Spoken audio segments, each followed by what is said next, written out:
승리의 그날 이르러 십자가 군병들 개가를 불러 영광을 주님께 돌리리. 아멘이 되십니까? 정말 그 날을, 그 전투를 치열하게 치르고 나서 그 주님 오신 그날을 지금 손꼽아 기다리시면서 나의 왕, 나의 하나님을 기다리시는 그 마음으로 기다리고 계신지 한번 우리가 생각해 볼 필요가 있을 것 같습니다. 작년에 제가 아프고 나서 아이들이 그것 때문에 들어왔어요. 그리고 첫째 아이가 양화진을 가보고 싶다 그래서 이제 양화진을 들렀습니다. 거기서 이제 본 이 문구예요. 루비 캔딕이라는 감리교 선교사가 1900년대 초반에 한국에 왔습니다. 이 선교사가 한국에서 사역한 기간은 얼마일까요? 1년이었습니다. 개성에서 사역을 시작하자마자 목숨을 잃었어요. 그가 남긴 아주 이 영광의 무게를 견디기 어려운, 만일 내게 줄 수 있는 1000개의 생명이 있다면 그 모든 생명 모두를 한국을 위해 바치리라. 이게 무엇으로부터 왔을까요? 이 여인의 개인적인 야망, 소망? 그렇지 않죠. 그녀의 왕, 예수 그리스도를 향한 절절한 사랑과 충성에서 왔을 거라고 의심치 않습니다.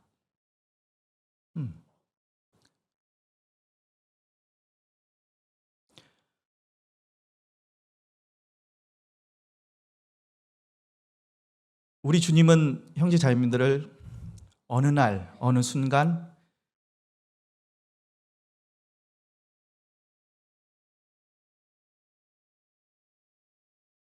우리가 원하는 것들로 가득한 천국이라는 그 환상 속에 있기를 원하셔서 우리를 부르신 건 아니라는 거죠.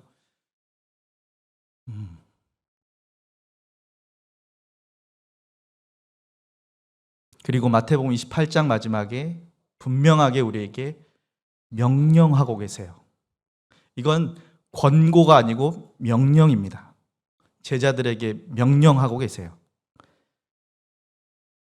우리가 주라 부르는 그 이름, 사도행전 2장에 보면 다윗의 왕자에 주님 앉으셔서 주님이 되시고 우리의 구세주가 되신 것을 보게 됩니다.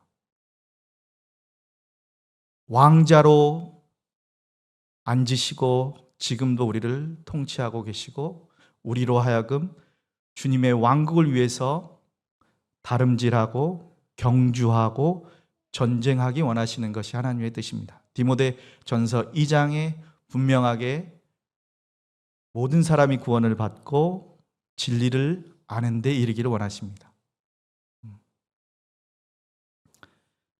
시간을 줄이기 위해서 이 부분은 제가 질문을 드리지 않겠어요. 누가복음 4장 43절을 보면 이렇게 말씀하고 계십니다. 예수께 이르시되 내가 다른 동네에서도 하나님 나라 복음을 전하여야 하리니 나는 이 일로 보내심을 입었노라. 여기서 내와 나는 누구를 지칭하죠? 누구시죠? 예수님입니다. 예수님이 다른 동네에서도 하나님 왕국 복음을 전하여야 하리니 예수님이 이 일로 보내심을 받으셨대요. 한국은 공화국이라서 왕이 없죠. 근데 캄보디아는 왕국입니다. 그래서 왕이 있어요. 그래서 공화국의 체계와 왕국의 체계가 굉장히 많이 달라요.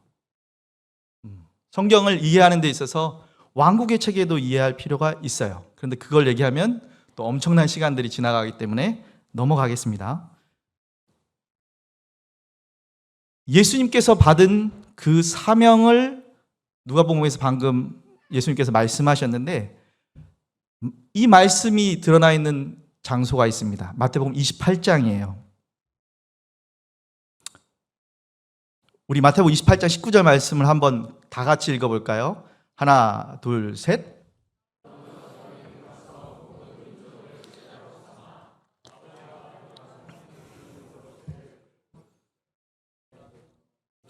네. 역시 팔공로는 다르시네요. 여기까지만 읽지 않으시고 끝까지 다 읽어주셨어요. 명령문입니다. 한글에서는 사마 해서 그냥 흘러가는 말씀처럼 쓰여져 있지만 원어로는, 그리고 영어로 번역했을 때는 가라, 가서 사마랍니다. 명령이에요.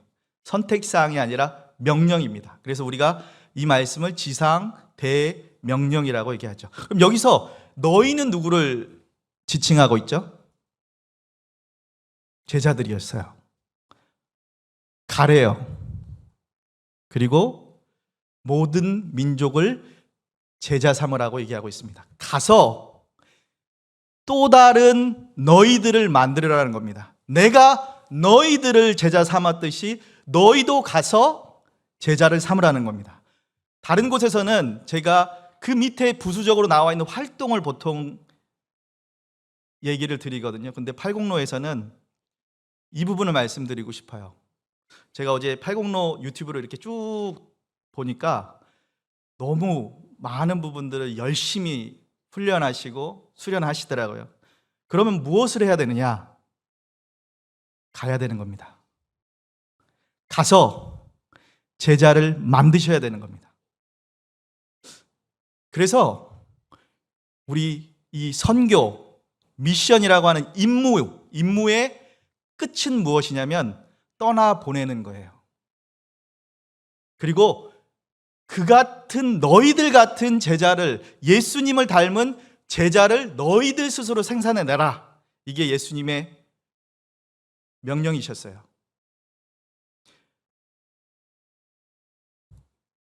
그래서 마태복음 28장에 보면 너희는 가서 모든 민족을 제자 삼아라 하는 그 말씀의 그 두 가지 부수적인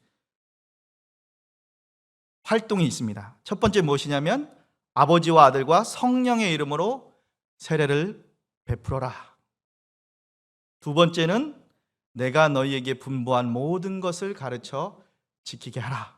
이것이 두 가지 활동 사항이에요. 이 가서 제자를 삼기 위해서 해야 될 활동 사항입니다. 이건 분사구예요. 이 가서 제자를 삼는 명령의 부수적인 설명입니다. 다시 말하면 태어나고 성장해서 떠나보내라는 겁니다. 결론부터 빨리 말하자면 가정의 목적은 형제자매들의 자녀를 예수 그리스도를 닮도록 훈련해서 그들로 하여금 또 다른 경건한 세대를 만들도록 훈련해서 제자 삼아서 떠나 보내시는 게 가정의 목적이에요. 지역교회의 목적은요, 그런 가정을 만들어서 또 떠나보내는 것입니다. 이것이 주님의 명령이에요. 그리고 저에게 맡겨진 선교의 사명입니다. 그래서 방점은 무엇이냐면, 다른 곳에서는 제가 첫 번째, 두 번째 부수적인 활동에 대해서 말씀드린다고 했잖아요. 근데 팔공로 형제자매들은 가는 것, 가서 제자들을 만들어는 것에 정말 방점을 두셨으면 좋겠습니다. 끌어안는 것이 아니라, 내 것으로 삼는 것이 아니라 그리스도의 것으로 드리는 그러한 결말점에 이르실 수 있는 모임이 되셨으면 좋겠습니다. 그래서 첫 번째 활동이 뭐였죠? 아버지와 아들과 성령의 이름으로 침례를 주라입니다. 선교지에서 생활하다 보면 이게 어떻게 보면 가장 보여주기 쉽고 또 우리의 성과를 나타내기 가장 좋습니다. 왜냐하면 사진을 찍을 수 있거든요. 아까 오전에 제가 슬라이드를 공유 드렸지만 거기서도 보면 3명의 사람이 침례받는 장면을 보시잖아요. 그래서 우리가 가장 눈에 쉽게 볼 수 있는 활동이기도 합니다. 하나님께 예수 그리스도로 말미암아 돌아와서 그분의 이름으로, 아버지와 아들과 성령의 이름으로 침례받는 것, 시작이죠. 나의 고백입니다. 로마서 10장 9절과 10절에서 마음으로 믿어 입으로 시인하는, 쉽게 얘기하면 어떻게 보면 호적, 출생신고, 언약, 이런 의미예요. 근데 이게 전부가 아니라는 거죠. 거기서 머물면 우리의 사명을 전부 이해하지 못한다는 것입니다. 우리 아까 아주 귀여운 아이를 보았는데요. 이 아이가 20년 후에도 엄마의 분유만을 먹기를 원하고, 엄마가 아무것도 해주지 못하면 아무것도 하지 못하는 그런 아이로 있다면 정말 귀여울까요? 구여울까요? 우리 아까 백형제님이 특송해 주셨는데, 백형제님이 여전히 분유통을 들고 저 멋있는 모습에 분유통을 들고, 그 언어가 아주 아기 같은 언어로 엄마를 쫓아다니는 백형제님 한번 상상해 보셨어요? 그렇다면 어떨 것 같아요?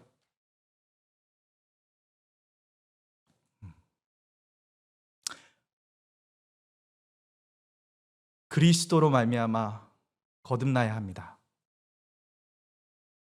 선교지에서 가장 많이 받는 질문이고 유혹이 몇 명이냐예요. 어딜 갈 때마다 항상 형제님들이 첫 번째로 질문하시는 질문이 뭔 것 같으세요? 몇 명이나 모여?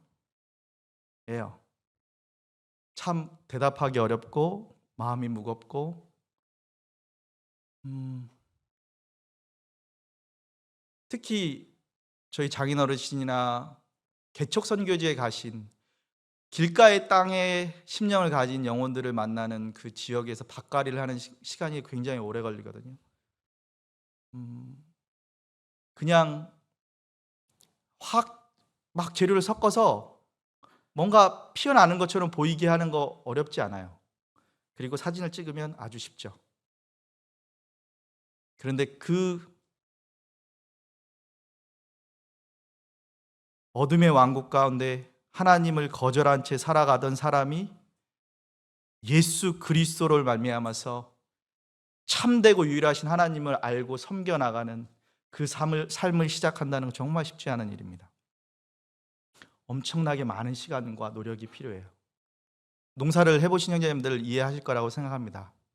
밭갈이 없는 아주 땅땅한 길가의 땅에, 도로에다가 씨를 뿌려서 무언가 난다면 뭘까요? 잡초죠. 그래서 개척 선교를 하시는 형제자매들의 많은 시간은 그 밭갈이를 하는 시간 가운데서 보내지고 열매를 얻지 못하고 갈 수도 있어요. 그러나 우리는 하나님의 왕국을 위해서 그 일부의 일을 하고 그 열매는 나중에 얻을 수도 있는 거죠.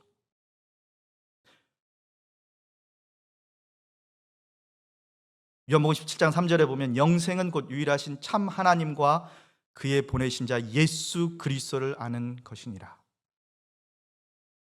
단순히 1 플러스 1은 2라는 지식의 동의를 구하는 것이 아니라 내 삶을 송두리째 바꿔버리는 나의 왕, 나의 주, 우리가 주님 주님 얘기하는데 나의 왕, 나의 인생의 목표, 나의 삶의 방향, 이게 하나님께, 예수님께 돌아온다는 거 정말 기적입니다.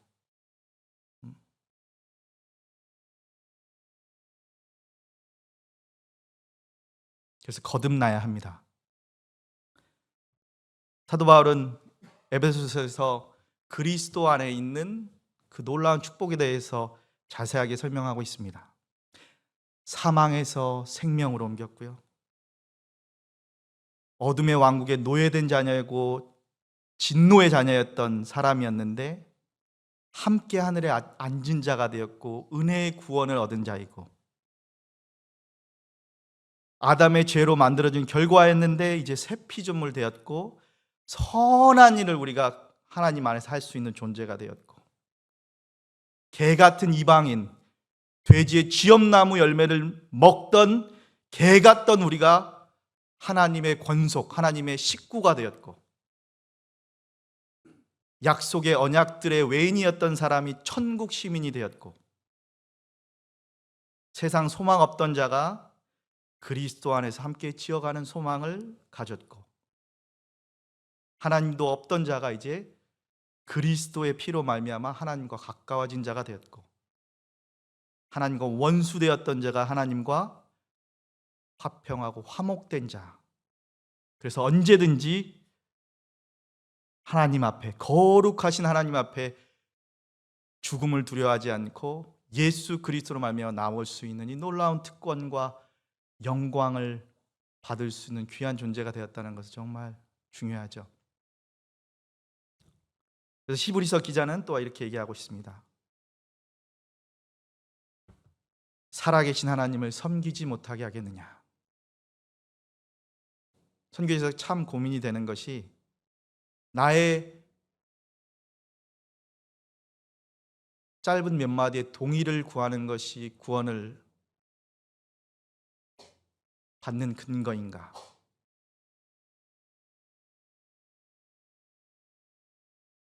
창세기 1장 1절부터 다시 시작하는 이유, 그 사람들이 하나님을 전혀 몰라요.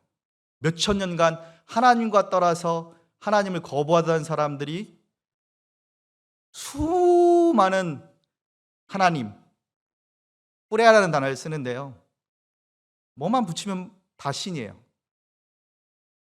소신도 있어요. 뿌레아 꼬. 부모님을 신으로 격상시킬 땐 뿌레아 머누 어뻑 마다이. 그렇게 하면 아버지와 어머니를 신격화하는 겁니다. 그럼 예수님은 뭘까요? 뿌레아 예수. 뿌레아만 붙이면 다 신이 됩니다. 그래서 별반 차이가 없어요.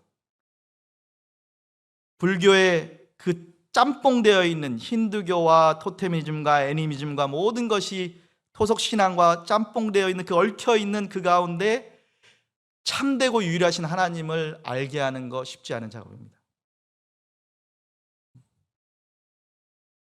그래서 사실은 장기적인 선교사가 필요한 이유기도 합니다.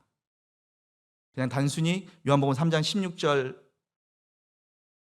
브로셔만, 전단지만 한 장을 주는 것으로 복음이라고 말할 수 없는 이유기도 하죠.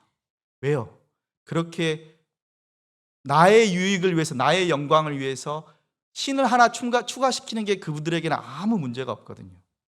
근데 그 안에 빛을 비춤으로 말미암아서 하나님께 돌이켜 회개하고 돌아오는 그 인도를 함에 있어서는 굉장히 많은 시간이 필요하다는 것입니다.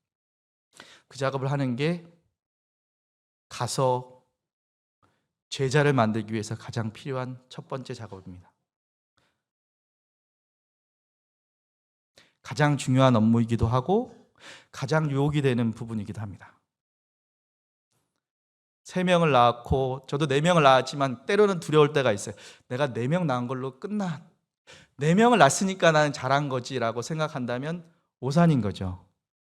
우리는 그 시작과 끝을 정확히 알고 있어야 돼요. 제가 이제 반도체 엔지니어로 생활을 하면서 이제 트러블, 이렇게 삼성이나 이런 데서 문제가 있을 때 이 문제를 잡으러 들어갈 때가 있거든요. 항상 겪는 문제의 원인은 뭐냐면, 반도체 엔지니어들이 써놓은 매뉴얼을 제품 엔지니어들이 너무 바쁜 나머지 제대로 보지 않고 마음대로 설계를 해요. 그럴 때 가보면 그 말씀에,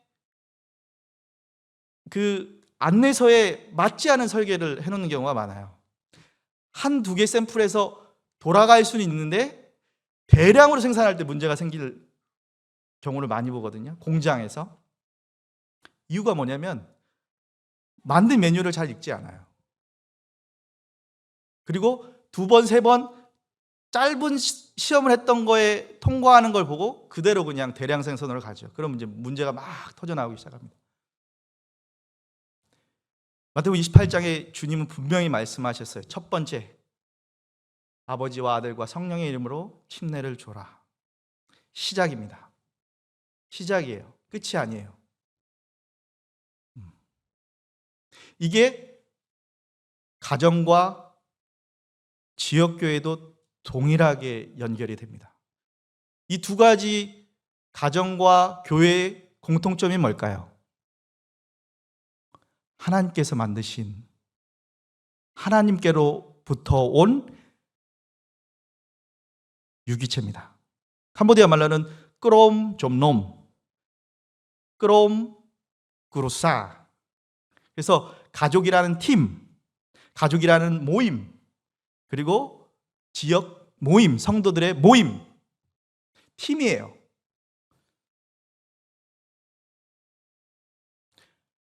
그래서 결말은 항상 무엇이어야 되냐면 떠나 보내는 것. 시작이 있지만 보내는 것에 방점이 있어야 됩니다. 성숙의 척도는 무엇일까요? 떠나 보내는 겁니다. 우리 자녀들이 나의 왕, 나의 하나님을 섬기겠나라고 하고 떠나가는 것. 그것이 주 안에 계신 아버지, 어머니에게 맡겨진 사역입니다. 지역교회는요, 정말 주님을 위해 살겠노라고 그렇게 훈련받고 자라있는 군병이 된 그 가정을 떠나보내는 것. 그냥 내 안에서 우리 아이들이 그냥 30이 되든 40이든, 요즘 한국에서 제가 듣는 특이한 단어가 있었는데 캥거루족. 네, 한국 들어와서 저도 처음 알았는데요. 네, 이게 어떤 문제일까요? 내 안에 계속 잡아두는 것. 목표가 없으니까요.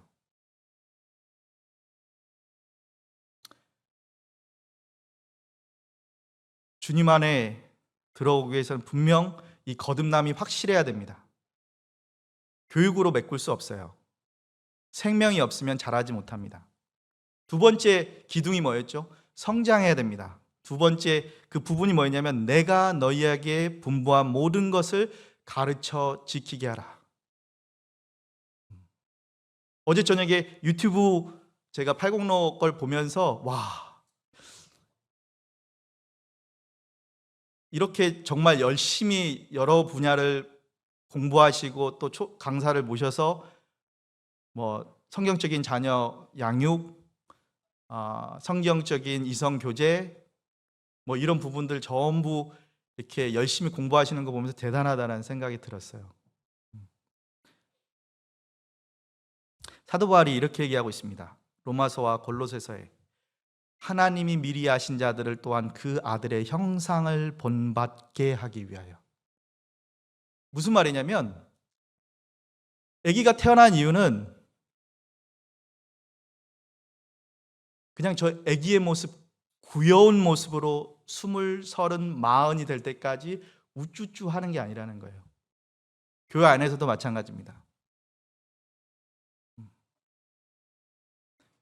그 끝을 정확히 우리가 알고 있어야 된다는 거죠. 성숙한 가정과 교회에서는 분명 가는 사람이 나타납니다.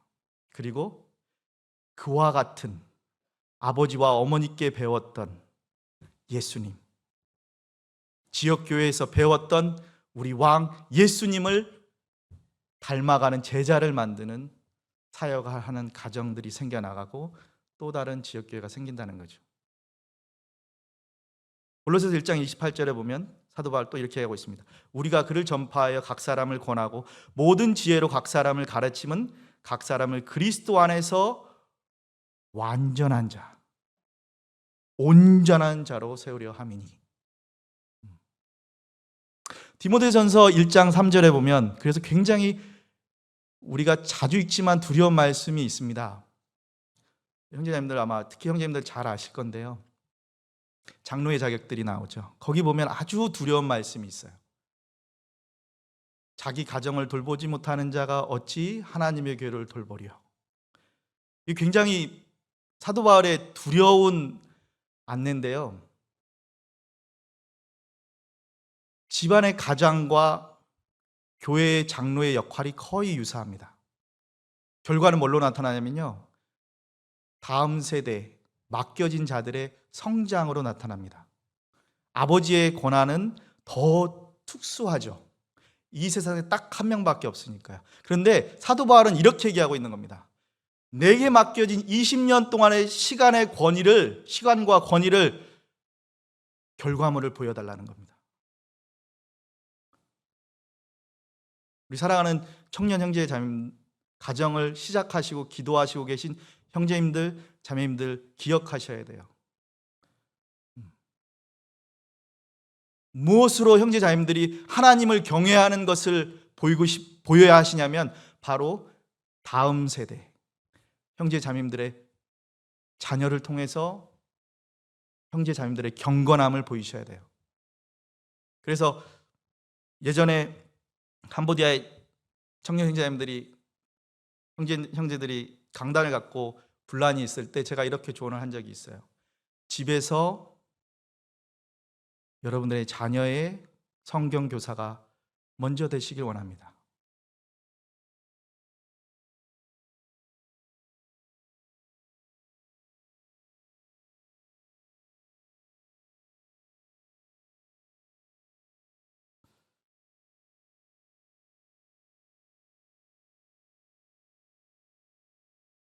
주님이 저희를 구원하시고 하나님의 자녀가 되게 하시고 하나님 나라의 백성이 되게 하신 이후에 그리스도의 신부로서 저희는 어둠의 왕국 가운데, 이 세상 가운데 살아가는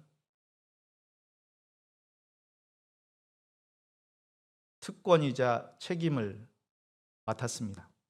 그래서 예수님 말씀하시죠. 너희는 세상의 소금이니 소금이 많이 그 맛을 잃으면 무엇으로 짜게 하리요? 그 후에는 아무 쓸데없어 다만 밖에 버려져 사람에게 밟힐 뿐이니라. 너희는 세상의 빛이라. 산 위에 있는 동네가 숨겨지지 못할 것이요 그러므로 이 집안 모든 사람에게 비치느니라. 교회에게 사도 바울을 통해서 주어진 엄한 그리고 견고한 명령이 있죠. 에베소서 5장에 보면 남편으로서 아내를 어찌 사랑해야 하는지, 아내로서 남편을 얼마나 순복해야 하는지, 자녀로서 부모에게 어떻게 순종해야 하는지, 부모로서 자녀를 노하게 하지 않고 주의 훈계와 율례로 가르쳐야 하는지, 그리고 직장에서 권위에 어떻게 순복하고 줄을 대하듯이 섬겨 나갈 것인지,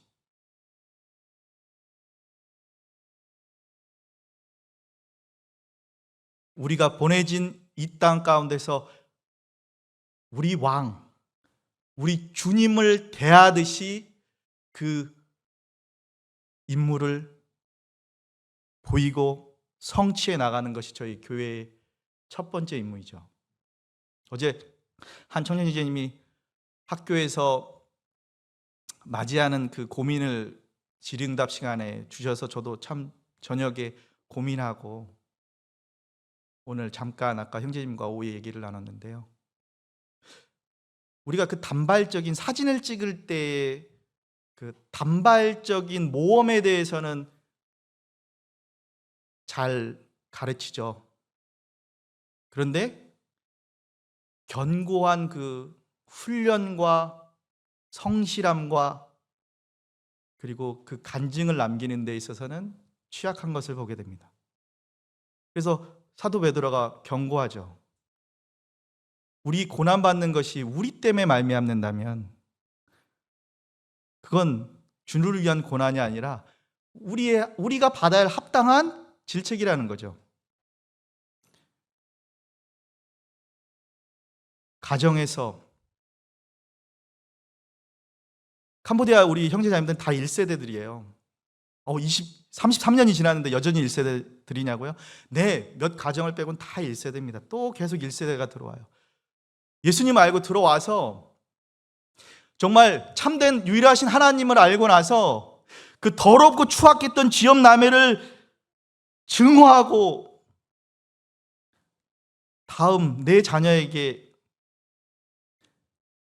그 쓰레기 같은 것들을 전파하지 않기 위해서, 경건한 세대를 만들기 위해서 얼마나 치열한 몸부림을 치러야 할까요? 아브라함이 그런 마음을 가졌다고 생각합니다. 그 치열한 전쟁을 했기 때문에 그 이삭이 그 아비의 치열한 전쟁의 세대의 혜택을 받았다고 생각합니다. 사단은 정말 이 경건한 세대가 일어나는 걸 싫어해요. 출애굽기에 있는 바로의 마음처럼 너만 나가, 다른 사람들은 내버려둬, 너만 나가.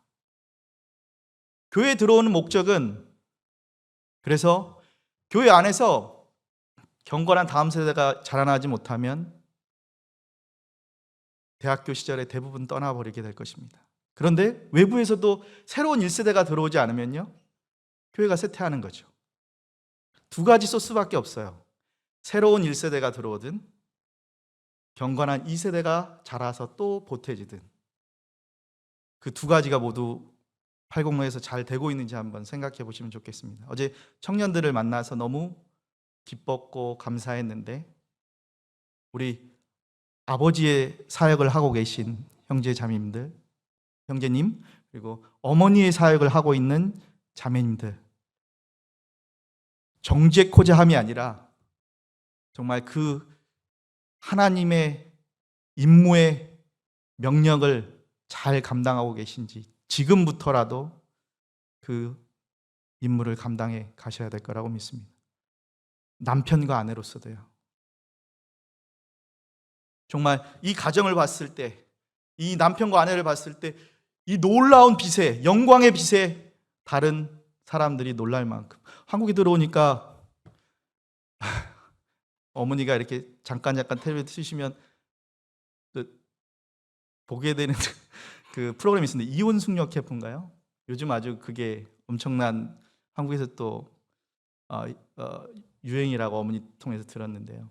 이게 무엇을 의미하냐면, 어둠의 왕국 가운데 살아가는, 그 거짓된 영에 살아가는 사람들이 상처 입고 어떻게 생활해야 될지 모르는 그런 상황을 보여주는 거죠.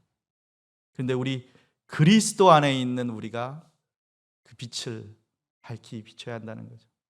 다른 사람들이 이 가정을 봤을 때 너무나도 아내를 사랑하는 남편, 목숨을 내어주기까지 사랑하는 남편, 줄을 대하듯 남편을 순복하는 아내, 그 경건한 두 사람이 하나님을 경외하면서 하나님의 영광을 위해서 나아가는 가족, 그리고 그 안에서 자라가는 경건한 세대, 그것이 하나님이, 예수님께서 교회에게 명하신 명령이죠.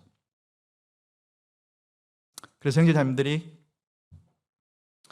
보내진 곳에서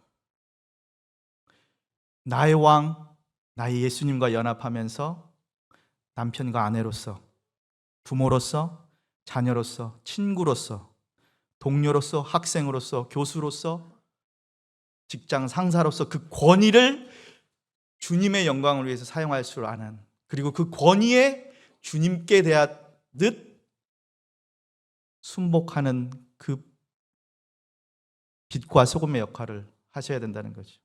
그게 교회에게 주어진 가장 큰 임무 중에 하나입니다.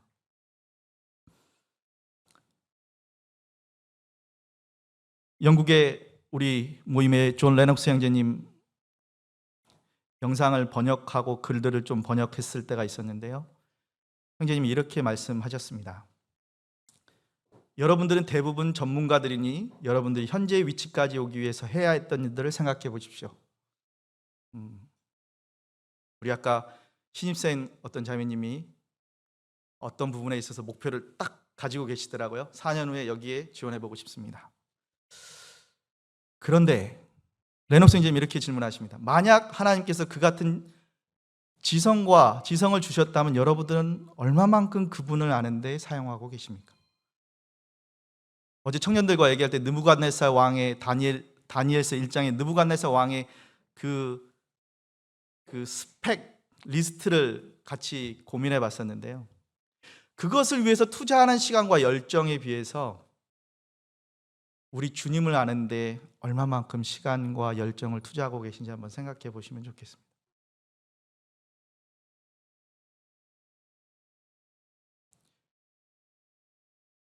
자녀들과 한 팀이 되어서 하나님을 예배하고 섬기는 그 팀을 이루기 위해서 우리 형제님들 얼마나 시간을 보내세요? 그냥 주일학교에 보내고 학생회 보내고 청년회 보내면 끝인가요? 나의 팀을 왜 다른 사람한테 뺏기죠? 나에게 맡긴, 잠깐 맡긴, 하나님께 돌려드려야 될 경건한 세대를 왜 다른 곳에만 맡기시는 상황을 겪고 계시진 않은지 한번 생각해 보시기 바랍니다. 레노 선생님 이렇게 말했습니다. 정말 어이없게도 저를 걱정하게 만드는 것은 자신의 직업적 경력은 높아지고 있는데 성경을 아는 지식에는 여전히 기초적이고 유아적 주일학교 수준으로 남아있는 사람들입니다.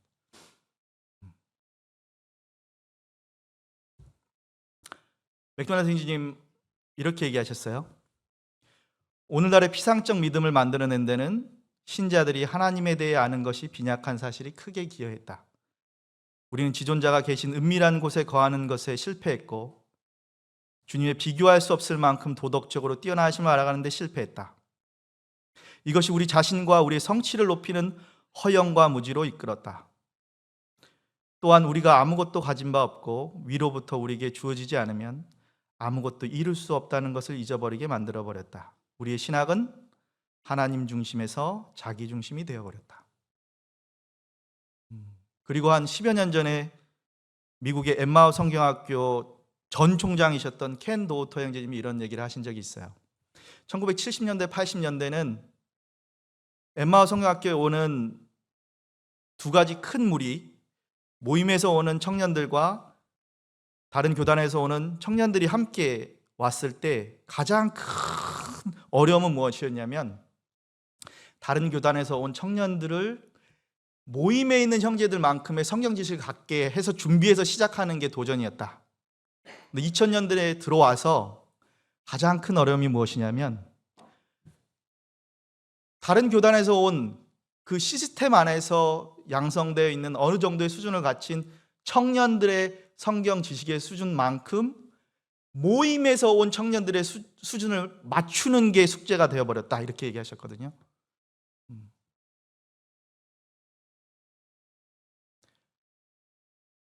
저는 우리 팔공로 청년 형제자매들의 사정은 잘 모릅니다. 어제 보고 참 1시간 넘게 질문을 엄청 제게도 도전이 되고 도움이 되는 질문을 많이 해주셔서 감사한데 어떻게 가정에서 훈련받고 성장하셨는지 잘 모르겠습니다.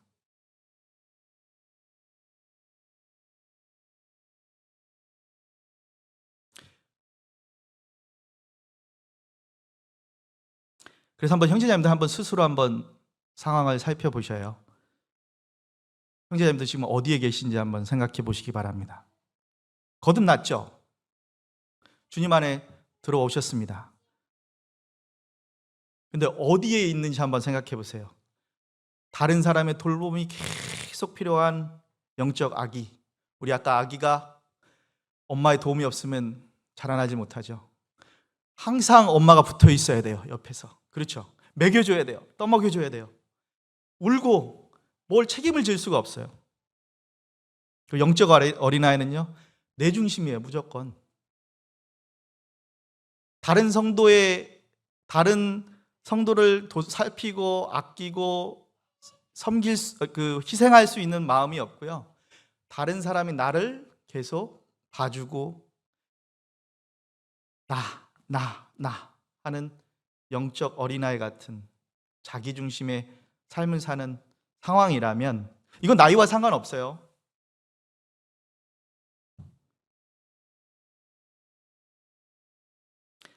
아니면 영적 청년으로 정말 하나님 나라를 위해서 불타고 있는, 주님의 나라를 위해서 내가 살아보겠다고 열정으로 불타고 있는 주의 청년인지,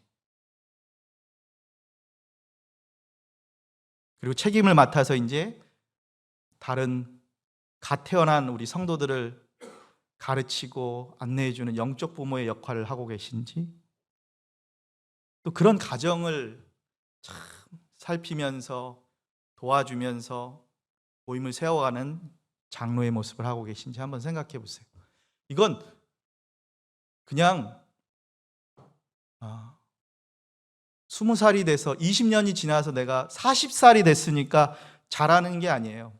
그래서 어제 청년들에게 도전을 드렸던 게 무엇이냐면, 지금의 모습과 10년의 모습이 그대로라면 20살과 30살의 모습이 사실은 육신으로는 나이가 들었을지 모르지만 여전히 영적 어린아이일 수 있다는 거죠. 형제자매들의 자랑이 혹시 모임 안에서 20년, 30년, 40년 있는 것이 자랑이라고 하신다면, 그리고 형제자매들의 믿음의 척도가 그냥 토요일, 일요일 예배 잘 참석하는 것이 믿음의 척도라고 한다면 정말 슬픈 일이죠. 왜요? 갈 수 없어요. 제자를 만들 수 없어요. 예수님께서 저희를 향해서 마태복음 28장의 명령을 주신 이유는요, 갈 수 있는 사람, 제자를 만들 수 있는 사람, 그런 사람들 생산해 내시기를 원하셨어요.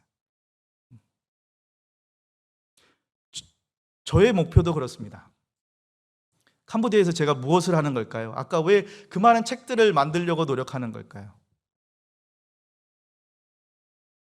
그들이 정말 주의 나라 중심이 되는 영적 청년으로 자라가고, 자기의 가정들을 또 살피면서 또 주의 자녀들을 영적으로 돌볼 수 있는 영적 부모의 역할을 해가는 사람들로 자라가고, 그런 장로 같은 사람들이 계속 세워지기 위해서 하나님의 말씀은 필요하니까요. 지식은 교만을 낳기도 하지만 지식 없는 열심은 올바른 결과를 만들지 못합니다.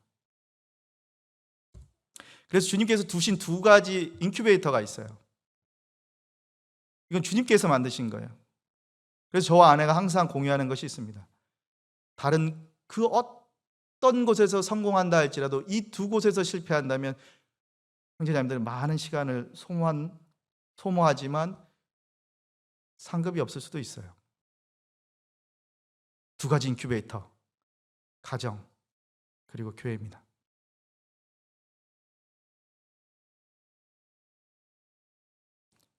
우리가 그를 전파하여 각 사람을 권하고 모든 지혜로 각 사람을 가르치면 각 사람을 그리스도 안에서 완전한 자로 세우려 함이니, 가정과 교회에서 완전한 자들을 생산해서 떠나보내실 준비를 해야 됩니다.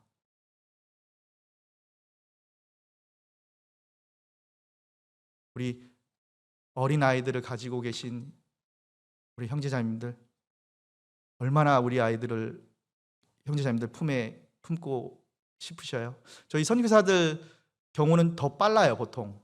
저희 은별이도 19, 18, 19이 되면 캄보디아에서 학교를 다니지 않는 이상 저희를 떠나야 됩니다.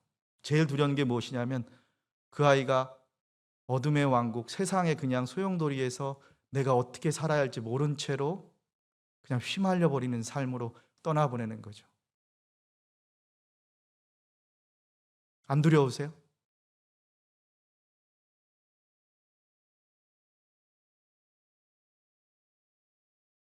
진짜 안 두려우세요?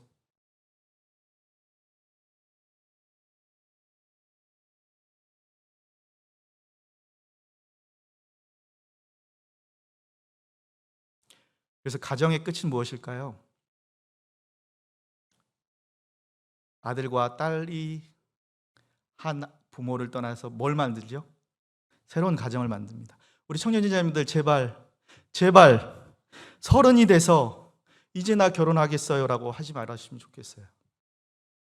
나 이제 30 넘었으니까 나 이제 결혼 좀 생각해 볼게요라고 하지 마세요.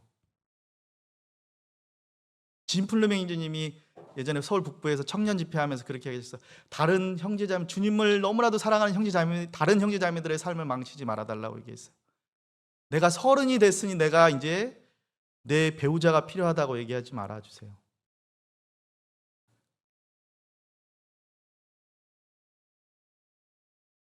성숙한 자의 완성은 한 부모를 떠나 한 가정을 만들어서 하나님을 경외하는 가정, 경건한 세대를 만들고 그 화살통의 화살들과 함께 주님의 영광을, 주님의 나라를 위해서 싸우는 가정을 만드는 거예요.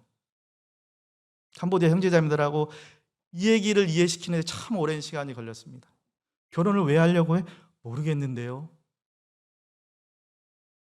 형제자매들 결혼을 왜 하시려고 해요? 결혼을 왜, 무엇 때문에 하시려고 하시죠? 30이 됐으니까? 그리고 정말 주님을 아신다고 1세대에서 진짜 그 죄 가운데서 쥐엄나물 가운데서 처절하게 살다가 주님 안에 들어오신 우리 형제 자매들, 자녀들이 또 그 같은 삶을 계속 그 쓰레기와 쥐엄나무, 돼지 쥐엄나무 열매 같은 삶을 반복하기를 원하세요?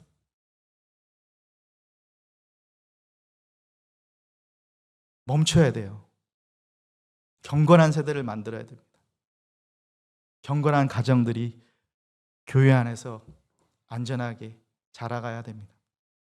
교회 안에서 한 가정이 그렇게 성숙해지면 그런 무리들이, 팀들이 생겨나면 무엇이 일어날까요?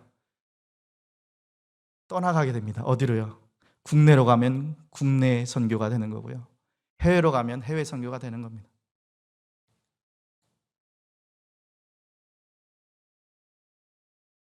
그래서 사도행전을 보시면 사도행전에 어떤 상황들이 벌어지냐면 처음에 사도들이 나타나고 계속 사도들의 초점이 맞춰집니다. 그러다가 점점 사도와 장로들이 동시에 나타나죠. 사도, 장로, 사도, 장로. 마지막에는 사도들이 떠납니다. 장로들만 남아요.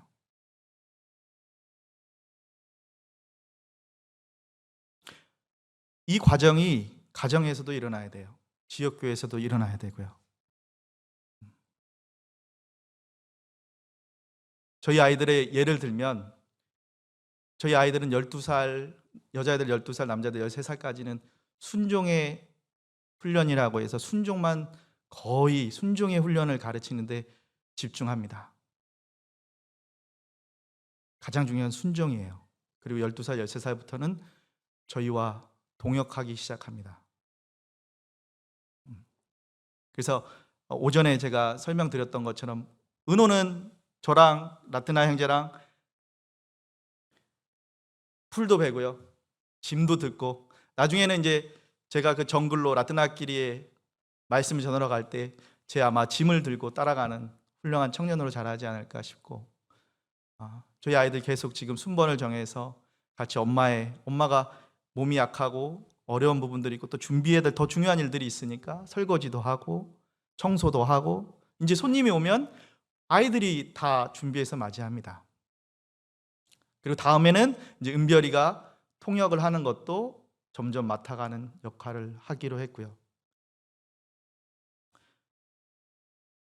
근데 너무 안타까운 거죠. 한국에서는 저도 이제 그런 생활을 그리스도 밖에서 경험했지만 아침부터 저녁까지 우리 청년들이 뭘 위해서 자라죠?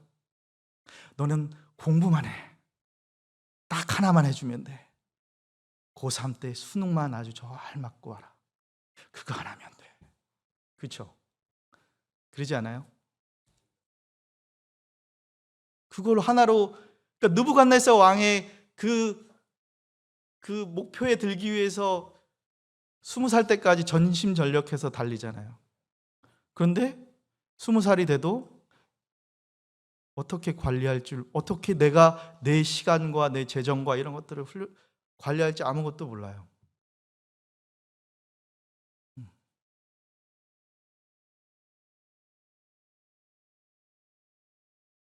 그게 우리의 청년들의 사정이라고 한다면 슬픈 일이죠. 짐 엘리엇의 일기장을 보면 그 와튼 스쿨 어디죠? 그가 대학교를 갔을 때 그 일기장에 이렇게 나와 있습니다. 내가 지금 뭘 하고 있는가? 내가 하나님 나라를 위해서 지금 내가 하고 있는 게 무엇인가 지금?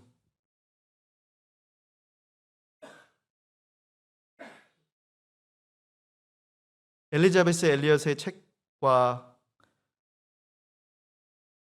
글들을 보면 그분이 얘기하고 있는 게 무엇이냐면 하나님을 경외하고 하나님을 위해 사는 사람들의 공통점이 있다. 그 뒤에는 하나님을 경외하고 경건한 삶을 살고 가르치고자 하는 부모가 있었다.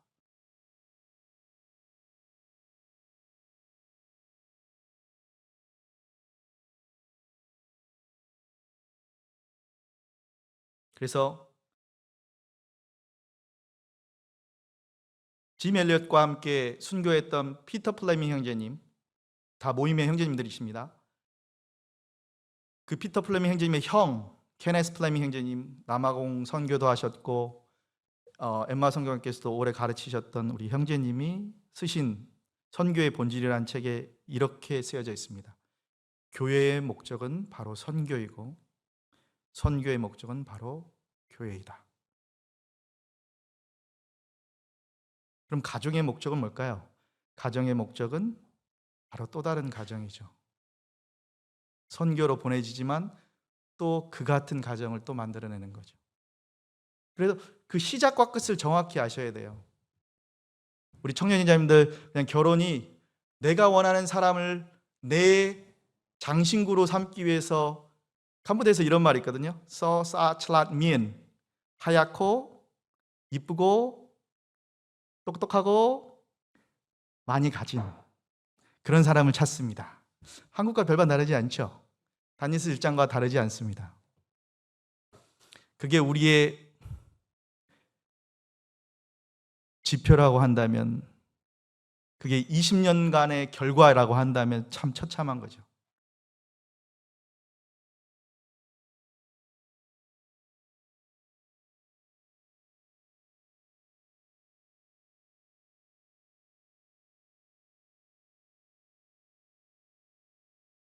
우리 사랑하는 청년들이 하나님을 경외하는 아버지와 어머니, 주를 위해 살겠다고 하는 아버지와 어머니를 보면서 나도 그런 가정을 만들겠습니다. 저도 가겠습니다. 저 여인과 저 남자와 함께 그런 가정을 만들어 보겠습니다. 그런 고백이 저희 주위 가운데 들리나요? 그렇지 않다면 참 슬픈 일입니다.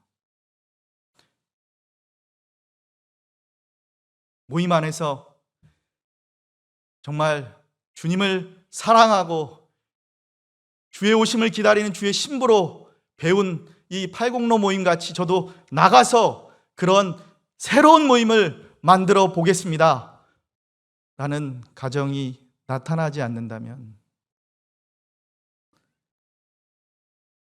어쩌면 저희의 주님께 받은 임무는 끝나지 않은 것일 겁니다. 그게 제가 지금 캄보디아에서 16년을 경험하면서 왜 경건한 주님을 경외하는 두세 가정만 있다면 나의 할 일은 다다 라고 생각했던 이유입니다. 사단은 아주 똑똑해요. 경건한 다음 세대를 만드는 걸 아주 싫어요. 안에서 잘하지가 않아요. 새로운 사람이 들어와도 계속 처음부터 다시 가르쳐야 돼요. 그 영적 아이를. 사도 바울이 얼마나 그래서 고린도전 후서에서 슬퍼하고 가슴을 칩니까? 그래서 교회를 보면 사도 바울의 서신서를 보면 그 교회가 어떤 단계에 있는지 아주 잘 보입니다. 고린도전서는 고린도 교회는 어떤 단계였을 것 같으세요? 아까 그 여러 가지 단계가 있었잖아요. 고린도 교회는 어떤 단계였을 것 같아요? 영적 아이입니다. 내 육신의 자랑만 있어요. 그리고 싸워요. 우리 아이들 어때요? 그냥 싸워요. 계속 싸워요. 그쵸? 근데 우리 첫째가 구원받고 나이가 성숙해지고 주님을 알아가면서 그런 거에 이제 끼질 않아요. 무엇이 중요한지 아니까요, 이제.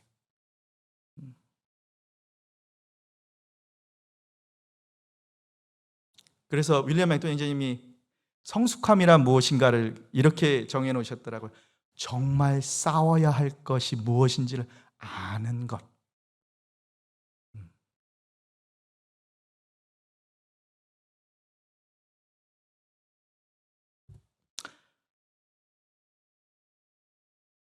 그렇다면 그 성숙함을 위해서 어떻게 우리는 해야 될까요?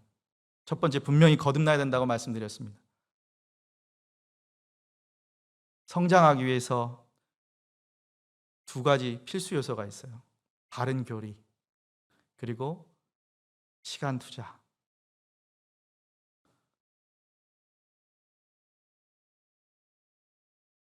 그리스도를 닮은 성숙함을 만들어내기 위해서는 최소한 세 가지의 필수 요소가 있다.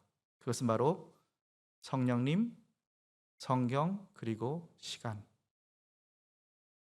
하나님의 자녀, 하나님의 백성으로서 거듭난 성령님이 그 불교 불상이 있는 내 영혼이 아니라 성령님이 거주하시는 하나님의 성전으로 거듭남이 필요하고요.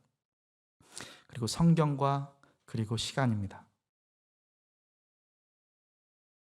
올바른 가르침, 올바른 교리 없이 올바르게 성장해 가는 것은 불가능합니다. 그래서 사도 바울이 디모데 후서에서 계속 얘기하고 있어요. 올바른 방법 없는 시간은 헛수고입니다. 아무리 혼자 피아노를 아무리 혼자 열심히 연습하고 태권도를 연습하고 해도 배우지 않으면, 올바르게 배우지 않으면 10년이 지나도 이상한 뭔가를 만들어내죠. 자기는 무엇이라고 얘기할 수 있지만. 그래서 어떤 것이 일어나냐면 교만하고 아무것도 알지 못하고 변론과 언쟁을 좋아하는 자, 투기, 분쟁, 회방이 일어난다고 사도 바울은 얘기하고 있습니다. 자기 욕심이죠. 자기 열정이죠. 근데 하나님의 뜻을 온전하게 실천하지 못합니다. 그래서 에베소서 6장에 보면 사도 바울은 하나님의 군사된 자로서 준비해야 하는 것들을 얘기하고 있습니다. 혹시 다 기억하시나요? 6가지가 있는데 혹시 하나하나 얘기해 볼까요? 전신갑주가 뭐가 있죠?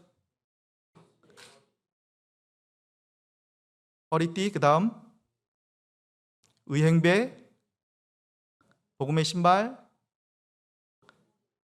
구원의 투구, 성령의 검, 믿음의 방패.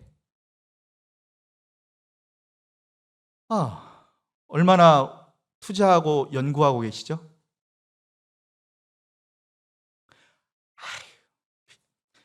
거듭났으면 됐어. 천국 가면 됐지. 그걸 또 그렇게 신경을 쓰나. 대구에도 신천지, 하나님의 교회 뭐 많죠. 캄보디아에도 지금 아주 모든 잡종 이단은 다 들어오고 있어요. 그래서 모임 안에서도 그런 분들이 있지 않으신가요? 어디서 온 문제일까요? 그냥 나는 어느 날 천국 가니까 일요일 날만 나오면 된다고요? 사도 바울은 그렇게 얘기하지 않고 있습니다. 우리는 모두 하나님의 전신갑주를 입어야 된다고 얘기하고 있습니다. 어둠의 왕국, 공중 권세 잡은 자들과 그의 무리들과 싸우기 위해서 우리는 훈련하고 준비해야 됩니다. 아주 순진한 마음으로 나는 구원받았으니까 됐다고요? 제가 브렉 닫고 들어가서 출교를 한 경우가 여러 경우가 있는데요. 그 중에 한 가지도 무엇이었냐면 하나님의 교회, 어머니 하나님이라는 장길자를 어머니 하나님으로 믿는 어떤 친구가 청년들을 어지럽혀서 제가 결국은 2번 울며 불며 찾아가서 안내하고 했는데도 전혀 돌이키지 않아서 출교하게 된 상황이 있어요. 말씀드렸던 것처럼 뿌레야. 모든 하나님이 동일하다고 생각하는 거예요. 진리의 허리띠를 메고 계십니까? 한번 이렇게 한번 스스로를 이렇게 한번 보세요. 자매님들.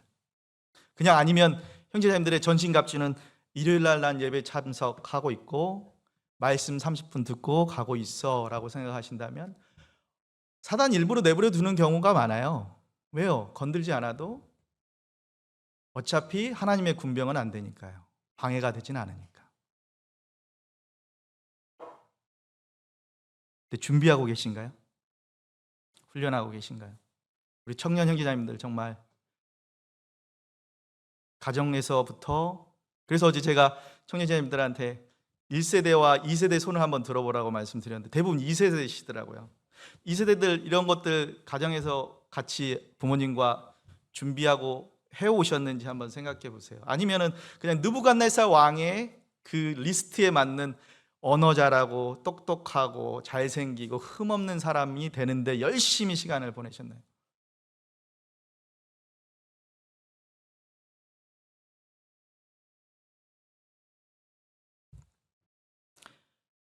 FF 브루스 형제님이 사도행전을 그 주석을 쓰시면서 사도행전 19장 8절에서 10절 말씀에 이렇게 주석을 달아 놓으셨더라고요.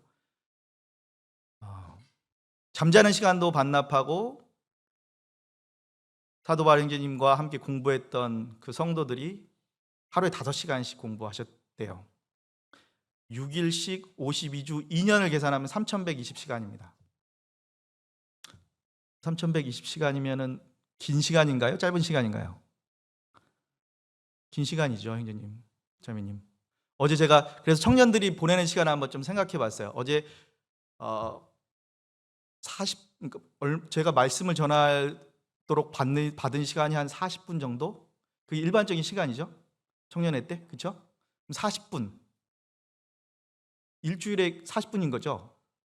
예. 네. 그럼 1년이면은 보통 몇 시간인가요? 1시간이라 치고 1년이면 52시간. 10년이면요. 520시간. 20년이면요. 1040시간.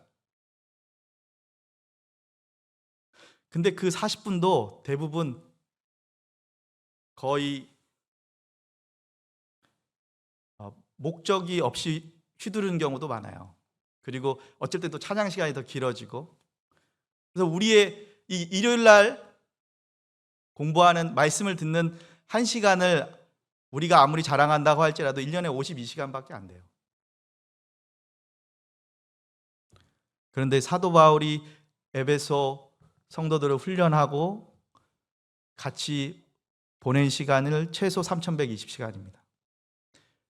역사는 말합니다. 에베소 교회가 약 100년간 그 주위의 교회들의 어떤 영적인 영향을 끼쳤는지 말하고 있습니다. 그냥 우연히 일어난 일이 아니에요. 조심스러운데 제가 오전에 말씀드렸던 것처럼 선교지에선 정말 주일학교가 필요합니다. 왜요? 부모님이 없어요. 주의 율례와 말씀으로 가르칠 부모님 세대가 없어요. 그러니까 교회가 집체 교육을 할 수밖에 없어요. 그런데 주일학교는 언제 시작하셨는지 아시나요? 산업혁명이 있고 엄마들이 다 공장으로 가면서 길바닥에 놓여있던 아이들을 너무나도 불쌍하게 여긴 나머지 교회가 그 책임을 떠안기로 했어요. 그래서 주일학교 프로그램이 시작이 됐습니다. 좋은 프로그램이죠. 우리에게 학교가 있는 것처럼. 가정에서 담당을 못하니까 학교가 생겨나고 또 주일학교가 생겨나고 하는 거죠. 그렇지만 그게 학교의 책임은 아니라는 거죠. 주일학교의 책임이 아니라는 거죠. 우리 주일학교 교사 형제 자매님들은 얼마나 준비하시고 주일학교 교사를 하고 계신지 한번 생각해 보세요. 주일학교 다 메인이 되면 안 되죠. 주가 되면 안 되죠. 우리 옛날 우리 초등학교나 이런 데 보면 이렇게 스위치에 보면 정부라는 게 있었어요. 기억나시나요? 지금은 없지만 정과 부가 있었잖아요. 그러면 자녀의 교육의 정은 누굴까요?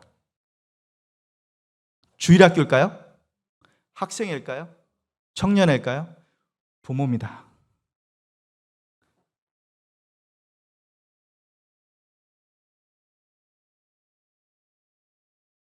제가 학교 사역을 아내와 함께 거의 10년간 했는데 학교에서 6시간을 보내도 각각의 아이들이 다 달라요. 하는 생각과 도덕의 기준이 달라요. 왜 그런지 아세요? 다 부모님으로 받은 영향이 더 크거든요. 그게 학교 사역의 한계였어요. 학교가 얼마만큼 프로그램을 준비하고 커져가든지 간에 영적인 부분에 가장 영향을 미치는 건 부모님이셨어요. 그래서 저희가 항상 뭘 했냐면 부모 세미나도 계속 그 학교 사역 중에서 했습니다. 부모들을 자꾸 불렀어요. 정은 하나님께서 자녀들에게 대한 책임을 물으실 때 주일학교에 묻지 않으실 거라고 믿습니다. 주일학교를 보내시고 거기서 시간을 보내시게 결정하신 분도, 그 권위를 사용하신 분도 부모님이세요. 아버지와 어머니시죠. 보조의 도구는 될 수 있을지 모르겠지만, 학교도 지식을 배우는 도구는 될 수 있을지 모르겠지만, 자녀의 양육의 정은 부모입니다.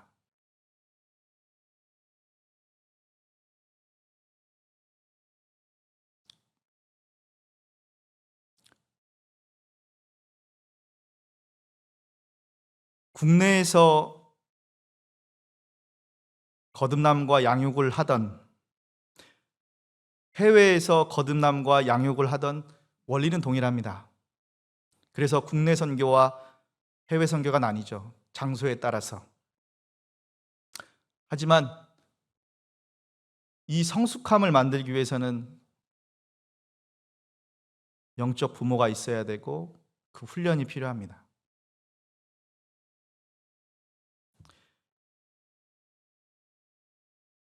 한국에서는 우리 동일한 문화 가운데 있어서 어딜 가든 쉽게 적응할 수 있지만, 캄보디아나 이제 여러 나라를 가게 되면 전혀 이제 지형 지물이 달라요. 그때 필요한 게 이제 선교에 관련된 추가 교육이 필요하죠. 한국의 문화를 가지고 캄보디아에 가서, 한국의 문화를 가지고 네팔에 가서 이제 사역을 하면 지는 거죠. 전혀 지형 지물이 다르거든요. 그래서 가정과 모임 안에서 거듭나고 양육되는 과정을 잘 그 터를 만든 이후에 타문화 선교와 관련된 여러 가지 교육들을 추가로 받을 필요가 있습니다. 안 그러면 선교지에 가서 이리저리 터지면서 배우고 나중에 다시 처음부터 다시 시작해야 되는 경우가 생겨요. 한국 교회를 세우러 가는 게 아니거든요. 한국의 캄보디아에 한국 교회를 세우러 가는 게 아니에요. 한국인을 위한 교회를 세우러 가는 게 아니에요. 근데 이런 부분들을 우리가 소홀하기 쉽죠. 이제 거의 마무리를 하겠습니다. 1시간 넘게 교제를 했는데요.